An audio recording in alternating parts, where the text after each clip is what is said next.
Hello everyone and welcome to my channel. Yes, you can home educate. I'm Jenny, home educator to 3 children now, as my 3 older ones have flown the home ed nest and are doing various things, working and going to college. But this video is a video that I promised you in my last comeback video after having been away for some time, having moved house and started a renovation project, and it's about keeping chickens, something that we've taken on since we moved house because we now have a little bit more room and we're adjacent some fields and we're able to keep a few chickens. So we thought it'd be a really good educational opportunity for the children.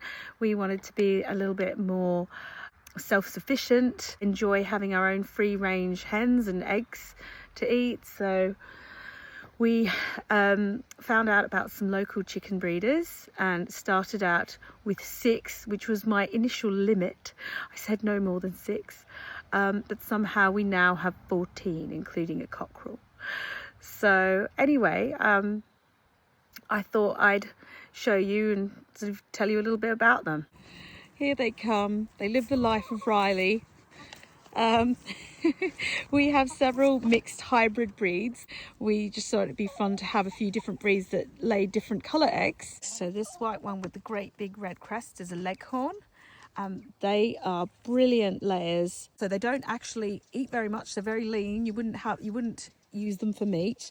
They are just egg layers and they lay 300 plus eggs in the year. So almost every day of the year. We also have the copper marrons, and they're a different kind of breed and they lay a lovely dark brown egg. I didn't say the leghorns lay white eggs. It's quite nice having different coloured eggs as well, because then you know which ones are laying and which ones are not. This grey coloured one with the black head is a bluebell hybrid, and I think they just lay just a light brown egg.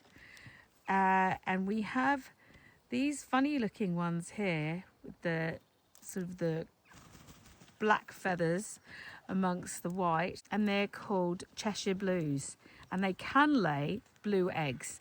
We bought 3 of them, but only one of the 3 lays blue eggs. Well, normally you buy them when they're pullets. They're called pullets when they're just old enough that they're almost about to lay, but they're not laying yet. They're hens when they start laying. So we bought them as pullets in the spring. And so you don't know what colour eggs, but they expected them to have blue, but only one of the 3 lay blue eggs. This is your sort of standard brown layer. She's called a Colombian blacktail, and she's got lovely temperament. She's really friendly. And I also love my speckledy, who we named Gwyneth Poultry. They all have funny names. We have a Sussex chicken called Megan Sussex, of course. Couldn't be called anything but. There she is. And last but not least, we've got Steve, named by my 6-year-old, the cockerel. He's very pleased with himself and crows quite a lot in the morning. And we have neighbours that keep chickens around, so they all sort of crow at each other. Luckily, we have some good double glazed windows to our bedroom, so we don't hear them too much in the morning. Obviously something to consider if you're going to get chickens is your neighbours, whether you want a cockerel or not. But he's lovely, and the thing about cockerels is they do defend the flock. We did have a fox attack. There he goes. You might even hear the others crowing back. But we did have a fox attack, and bless him, they were in their run.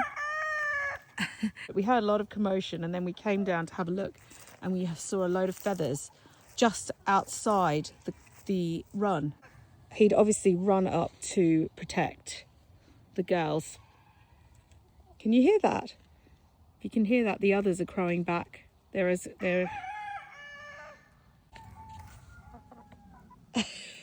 So these are the other cockerels, the neighbours' cockerels. And they all crow at each other. He's going to crow again.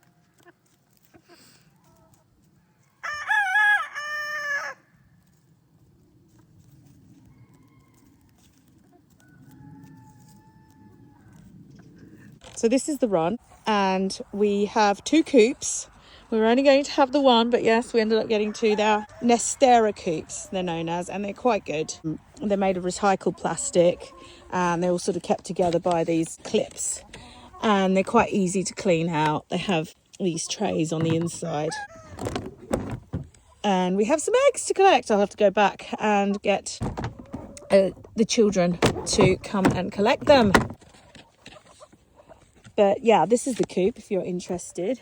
They perch inside, and then they have these little trays inside that you can just change out and put new bedding in once a week. And then you probably do like a deep clean every couple of months. So we have two kinds of Nesteras. We have this one that's low on the ground. They have different names. If anyone's interested, I can link them in the description below. This smaller one we bought actually second hand, and this one we got new. And it is called the penthouse coop actually. And it's quite good because it's got this run. It's covered up in a tarp because when it was really hot in the summertime, there was nowhere for them to shelter, no shade in this spot. But again, as you can see, you just take these off and there we go. And they've been laying in there too. And we have a blue egg. It is definitely a commitment. You need to clean them out. You need to feed them every day. Actually, this is quite cool. We do have an automatic opener, so it opens and shuts in it's by itself automatically. And once they get into a routine, they just take themselves, they'll free range, but they take themselves back to nest in the evenings. You don't have to even call them back in. And obviously they come out as soon as the automatic door opens. Can you get a basket? We've got loads of eggs that haven't been collected. Could you go get the basket? Are you doing a YouTube video? I am. It's a great sort of thing to do if you're home editing as well, if you have the space. You don't need this much space, obviously. You can, in our old house, years ago, we used to have a little igloo coop, which was only holds 3. They're worth looking into. I can again link what the igloo is to the description below, and they're really great for small back gardens. And in the igloo, like I say, we only had 3 chickens, and that was fantastic. But the children learned so much biology, life cycles, you know, the little ones counting the eggs each day, self-sufficiency, where food comes from, all these things. When you have 14 though, even for us, which is a family of 8, it's definitely too many eggs for us. But it's something else we've managed to do is we're selling, you know, the excesses from outside our house, which again is a great learning opportunity for the children.